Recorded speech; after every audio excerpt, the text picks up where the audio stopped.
My name is Seung Park. I'm 29 years old.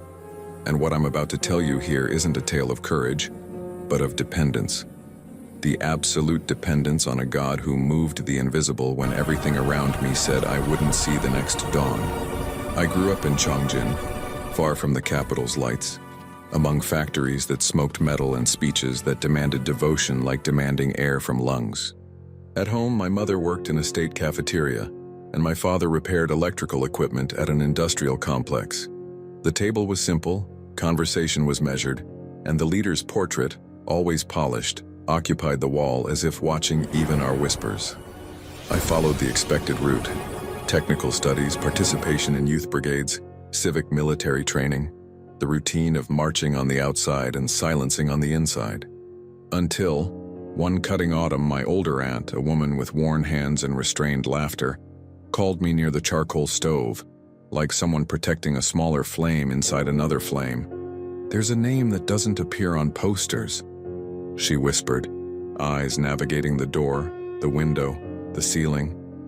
"And this name has power to cross walls that not even our neighborhood's electricity crosses." I laughed nervously. Name of what? Of whom? She didn't say at first. Made me promise silence for 40 days, silence as vow, silence as shield. Only then, on a dawn when the sea wind sounded like a distant choir, did she pronounce Jesus. The word sounded foreign to me, and yet intimate. It seemed to have been there all along, standing on the threshold of my consciousness, waiting to be invited in. My aunt told of a younger brother who had died in a mine and, before that, had given her 2 memorized phrases from a forbidden book. One spoke of a shepherd who doesn't abandon, another of a truth that liberates. There was no paper, no proof, only a memory hand-woven with tears and fear. I spent weeks with that word knocking like doors knock when windows stay open. I continued going to technical school, adjusting motors, learning diagrams. But inside, another gear moved. Curiosity is a spark that in dry places becomes fire. In Chongjin, curiosity becomes sentence if someone sees the smoke. That's why I began observing faces, looking for minimal signs. A pause too long when class recited slogans, a look that turned away at the moment of reverence. That's how I noticed Tian Wu, a classmate with hands always dirty with grease and questions always clean. After class, we pretended to talk about bearings while he led me, through twisted words, to the banks of the river cutting through our city. "Have you heard of the music from the south?" he ventured, using the metaphor some there employed for what came from outside. I just nodded my head, and he understood, yes. The rules came along like barbed wire. Never repeat a route, never meet the same people twice in sequence, never carry anything written, never trust without introduction. On a blue night of cold, he took me to a wooden house in an alley where no one passed without good reason. We entered separately, at mismatched times, and inside there were 5 people sitting on the floor, backs against walls, hands on knees, voice in memories. There was no book. There were verses that traveled from mouth to mouth like crossing a minefield with exact steps. A lady with tied braids, whom others called Mrs. Ri, led us. She spoke of love without propaganda, of forgiveness without tribunal, of a kingdom that doesn't need borders to exist. "There's a shepherd who knows each one by name," she said, and I felt for the first time that my name, so common, could be called from the inside.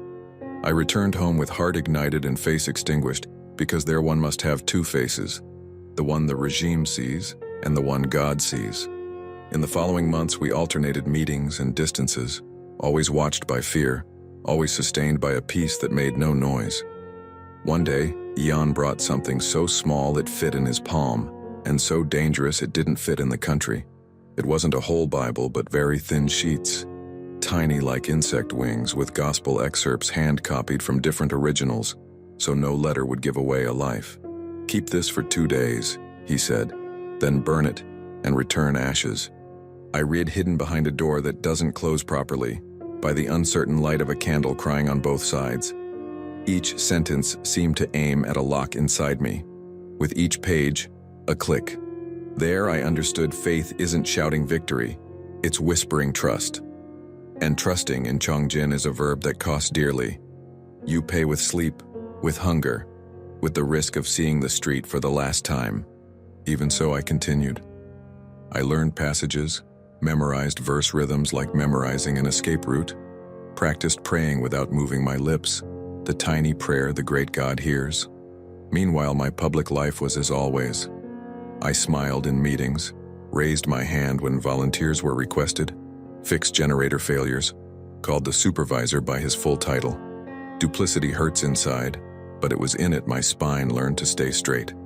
And it was precisely when I thought I'd understood the art of crossing days without being noticed that the unexpected found my trail. On an inspection morning that seemed like the others, trained hands went through my coat, my pocket, my toolbox, and also through the lining I thought too perfect to be discovered. The cold tip of a blade opened the seam, and 2 yellowed clippings slipped out like shot birds. There weren't many verses, but they were enough to take me from there handcuffed. On the way to the building without signs, everyone knows, the Jeep's engine purred like a satisfied beast. I watched the street shrink through the rear window and repeated inside, with the stubbornness of those who have only one weapon. Even though I walk through the narrowest valley, you are with me.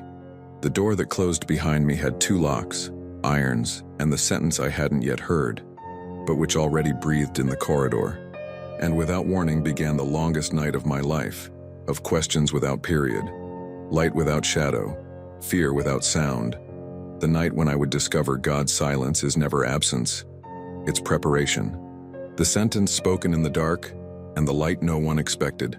The interrogation room smelled of hot metal and damp cloth. A bare bulb poured tired light on the table, and on the wall were marks of dragged furniture that looked like maps of routes no one managed to complete. They sat me down with hands tied behind my back, and the man in uniform without insignia opened a folder like opening an already decided door, pronounced my full name, my record at technical school, my father's file, my mother's occupation, and asked where the papers came from, who else read them, where we gathered, what signs we used, what verses I knew by heart.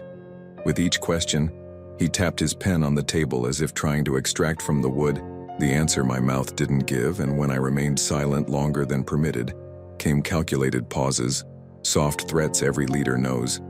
You're intelligent, can have clemency, just cooperate.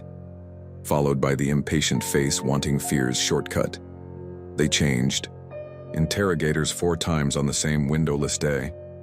A young man with a colleague's voice, an old man with archive eyes, a woman in dark coat who spoke low and suggested I think of family, and a 4th who laughed with teeth while practicing the old choreography of push, stomach punch, fall to ground, get up said like machine command. I inside repeated word pieces like chewing dry bread on prolonged march, and discovered the body can tremble and the soul maintain an axis, that hands can be tied and still something in us remains standing. That pain can become a page marker not to lose the thread between one question and another. When they finally dragged me back to the cell, the bucket in the corner seemed more dignified than the farce of justice outside, and I rested my head on cold cement, asking only that my silence not cost the life of who taught me to love a shepherd without fences, that the Lord care for Hyon, for Mrs. Re for voices reciting without paper, and that my house not be erased because of me. The following dawn came without sleep, and yet they found me ready when they opened the door. Read a short paragraph like a verdict born dead. Possession of subversive material, betrayal of conscience, affront to the state, and informed me without ceremony that fulfillment would be at daybreak in the back courtyard, with witnesses who would note my end like stamping a form.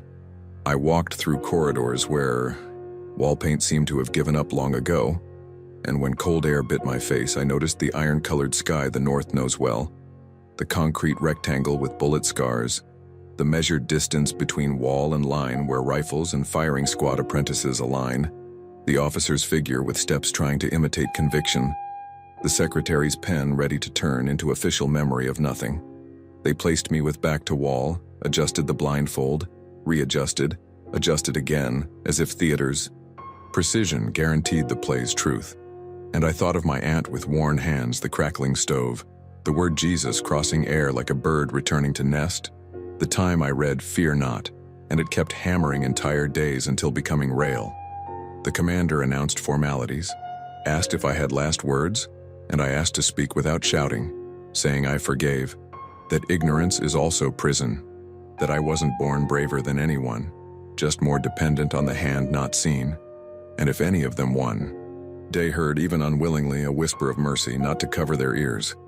They ordered silence, gave the command to prepare. Rifle butts beat exact rhythm, metal clicked. Measured steps marked the line. Someone cleared throat behind me. A stubborn bird released a short song on the roof, and when they said, "Aim," I felt the world's weight compress my chest as if wanting to see if there was still air. I closed my eyes and began the prayer my lips learned without moving, surrendering not my death, but my beloved living, asking the shepherd to find one by one mine and theirs. Fire, and what came after was silence. So thick for an instant I thought ears had quit working. I opened my eyes afraid of being dead and still perceiving everything, and saw 6 stone faces cracking, fingers going back and forth on triggers. Bolts checked. Blame divided in looks, disbelief circulating like wind inside courtyard. Commander snatching a rifle, pointing himself, testing it against emptiness, pulling. Nothing. Changing weapons, distributing 6 others, repeating right, aim, fire, and again nothing. Nothing's echo, emptiness screaming louder than thunder. There was in their eyes an ancient fear, not fear of superior, but fear of invisible. The kind that makes hard man swallow dry when crossing a limit he doesn't understand. And then came whispers, rapid withdrawal, truncated orders, nervous steps, pause that seemed long as winter, until they returned accompanied by someone older, more. Upright posture, who didn't look at me like thing, looked at me like enigma, and spoke something low in commander's ear. And decision changed skin right there. I wouldn't die in that courtyard, would be sent for re-education, work and dust, fever and stone, that type of sentence taking body by stages. I stood there breathing air smelling of miracle and rust, thanking inside with veracity of those who gained minutes they didn't have, promising if they let me live, I'd carry story like carrying water to thirsty, not to prove I'm strong, but to testify strength comes from another. And when they closed blindfold again, this time I didn't see darkness. I saw a light living in the middle of dark, saying, soundlessly, "It's not over, and when it ends, it begins again."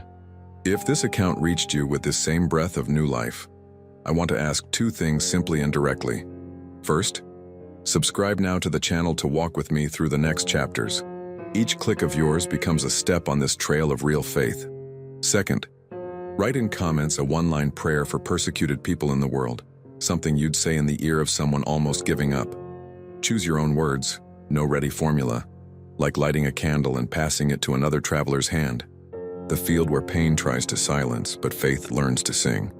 The trip to the re-education site was made inside a covered dump truck, hands tied, eyes blindfolded, body shaken by irregular asphalt. I heard sounds around, engine roar, boots scraping on metal, and noticed fierce smell that wasn't just mine, was collective because there were others there, breathing fast, trying not to cough, some sobbing low like learning to cry without echo. When blindfold fell and iron gate opened, I saw, before me, an immense complex surrounded by electrified barbed wire, watchtowers with motionless shadows pointing rifles, and inside it gray wooden barracks where hundreds of bodies huddled as if extension of same wall. First day was exhaustion lesson, cutting trees, carrying stones, digging holes to fill them again, all under gaze of guards shouting as if their voices were whips. And at night, bowl of rice mixed with hard corn, enough to keep alive, never to truly feed. Sleep was interrupted by whistles, sudden searches, mandatory marches, and still, in silence of stolen instants, I realized I wasn't alone. There were complicit looks, small gestures, loose phrases carrying more meaning than they appeared. An older man, marked skin and arched back, approached me while we aligned logs and said in trivial comment tone, "Wind always blows from where we least expect." And it was enough for me to understand he also knew the name I carried in heart.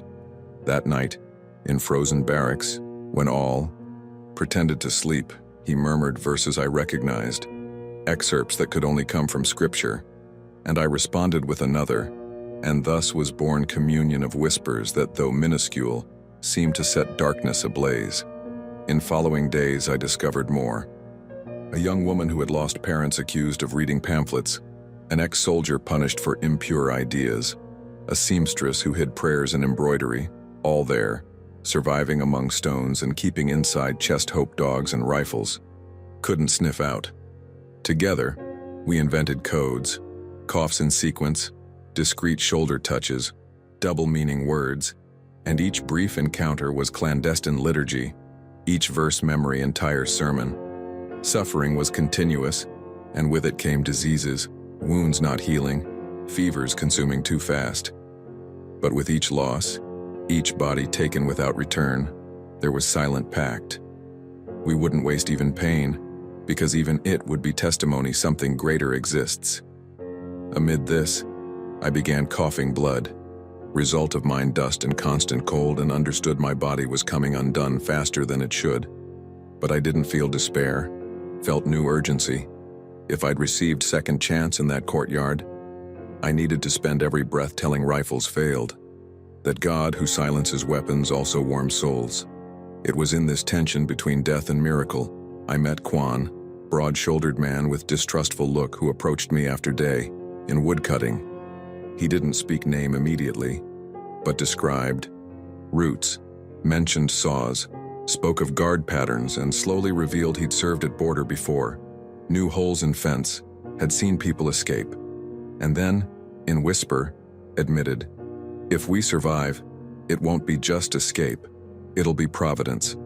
That night, lying on plank they called bed, I realized maybe miracle hadn't ended in courtyard, maybe had just changed scenery, and doors closing in cement can be replaced by cracks open in wind. Cold entered through barracks gaps, rats disputed crumbs with our feet, and I closed eyes asking same hand that stopped bullets to now guide steps among mountains. Mountains, steps, and the breath of a God who guides. The plan wasn't born at once, was woven like sewing old cloth pieces until becoming blanket capable of withstanding cold. Quan told me about guard changes creating minute gaps, about fog that, on certain afternoons, descended slopes covering ground like veil, and about stretch to north where towers couldn't watch together. With each detail, my heart oscillated between hope and fear, between freedom's promise and public execution risk if we failed. We spent weeks observing, memorizing routines, feigning indifference while eyes calculated distances and feet mentally marked how many steps we'd take to wire limit. When finally chosen day arrived, we were assigned to cut wood near point Quan had studied so much, and morning cold seemed sharper than axe we held. At afternoon's fall, most distracted guard moved away to answer radio call, and Quan cast me look needing no words. It was now. We left tools on ground and bent, plunged into woods, each trunk serving as barrier, each broken branch sounding like thunder in ears. Soon behind, first alarm tore air. Dogs barked, shots echoed, and race began. Race without rhythm, just impulse, just survival. Body, though sick, found reserves I didn't know existed, and I realized life, when grasped by faith, can run even with fragile bones. We advanced until pursuers' sound dissolved in mountain echo, stopped in clearing where cold struck us, and there Quan revealed, if we keep pace, in deer, 5 days will reach river dividing our captivity from chance to restart.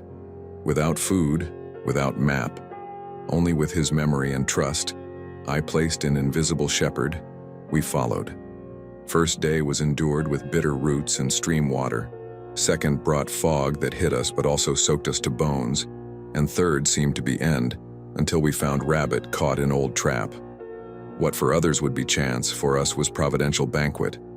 We cooked on low fire inside cave and thanked like kings, not for abundance but for care. On fourth day, with diminished strength, we found abandoned cabin where there was hardened rice, salt, and scribbled map. Clear sign God guides not only by intuitions, but also by remains left on path. We followed reading Earth's marks, detouring from patrols occasionally appearing. Until on sixth day we heard river sound, strong and frozen, running like living border. Hidden behind vegetation, we saw guards passing at intervals, weapons slung, trained eyes, and Quan, whispered. We wait for night, cross in darkness, and pray heaven repeats courtyard miracle. Sun fell, breath became visible in cold air, and we tied shoes to neck before entering current. Water cut like blade, heart raced. And halfway through, I was almost taken by force, weren't for Kwan's firm hand pulling me back.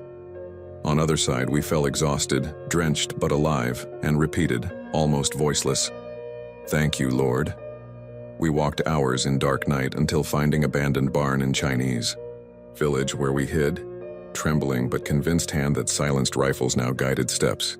Exile, risks, and extended hands that sustain. First morning on Chinese soil brought more than cold in bones. Brought certainty escape was just beginning of another journey, perhaps even more dangerous. Because in China, every North Korean deserter is hunted like forbidden shadow, delivered back to face fate worse than death. Therefore, we spent weeks as ghosts, moving only when night was dense, hiding in abandoned farm sheds, feeding on scraps and, on some occasions, discreetly accepting peace. Of bread or potato offered by peasants preferring not to know who we were. Kwan, with his border experience, knew shortcuts and people owing old favors. And that's how we reached Yanji, where we knocked on door that could denounce or save us. Family that opened hesitated, but hearing whispered password, "There's a shepherd who calls by name," sheltered us silently, closing windows and offering dry clothes. At that table of simple rice and hot tea, I felt as if at life's noblest banquet, not for flavor but for feeling of being seen, cared for and protected. Through them we met missionary network risking their own security to create escape routes, first to Mongolia, then Thailand, and from there, depending on connections, to South Korea or United States. Crossing wasn't direct, involved hideouts, long walks, improvised documents and sleepless nights, but each obstacle transformed into confirmation. Same God who erased rifles was still writing path ahead. Months later, separated by network logistics, Kwan headed to Seoul, where he had distant cousins, and I received asylum in United States, taken by human rights organization, recording my story as living proof of what occurs silently beyond Parallel 38. I remember Kwan's farewell embrace, firm as promise. Never forget you lived because God's hand decided it wasn't your last day, and never silence what you witnessed. I kept that phrase like invisible tattoo on chest. In First Times in West, everything seemed surreal. Packed. Supermarkets, lit streets, freedom to speak without fear, open churches where forbidden name was sung on loudspeaker. I cried at my first service, not for sermon, but seeing children holding Bibles without understanding weight that object had for us. I realized then my mission didn't end in surviving. I needed to tell, needed to remember, needed to be voice for those still living hidden, praying without moving lips, reading memorized words in darkness. That's how I began testifying in small churches, university meetings, conferences, always repeating same truth. It wasn't coincidence, wasn't luck, was divine intervention, clear as midday sun, and even trained soldiers recognized without saying aloud. When story stops being just mine and becomes ours. 5 years passed since that morning when rifles decided to silence before human command. And today, when I walk lit streets of Free City, I realize I carry inside me two worlds, shadows that tried to silence me and light that gave me voice. I work alongside organizations rescuing deserters and offering shelter, food, and hope. But my true calling is testifying, telling God's hand still writes chapters where all swore there was only period. Each time I speak in church, I see tears flow not because they admire my courage, but because they recognize same presence that stopped bullets in North Korea is capable of interrupting also invisible shots we fire at ourselves. Despair, loneliness, addiction, depression, fear. I realized faith isn't shield not to suffer. It's bridge to cross suffering without getting lost in it. And true freedom doesn't begin when gates open, but when internal chains are broken. I learned God acts in last second. Exact instant when everything seems defined and impossible isn't metaphor. It's his preferred scenario to reveal himself. Maybe you'll never face firing squad, but certainly face prisons. Of suffocating debts, hurting relationships, frightening diagnoses. And what I saw in that courtyard authorizes me to affirm, same God who silences weapons can silence voice, saying you have no way out. He continues opening rivers in deserts, doors in concrete walls, hope in exile places. If you walked with me this far, I want to ask you something from heart. Subscribe to this channel, not just as someone pressing button, but as someone deciding to be part of community sharing real miracle stories. Here you'll always find reminders God continues acting, even when everything seems lost. And please, share in comments. What was moment you felt God intervene in your life? Or what did this testimony awaken in you? Your answer can ignite faith in someone almost going out. Telling your story is giving voice to those still living hidden. May this space be more than channel, be refuge of faith, prayer, and communion. And I end with same prayer I made in Execution Courtyard. May Lord guard every life hearing this story. May He silence visible and invisible weapons and grant us courage to live each day as witnesses of His grace. Amen.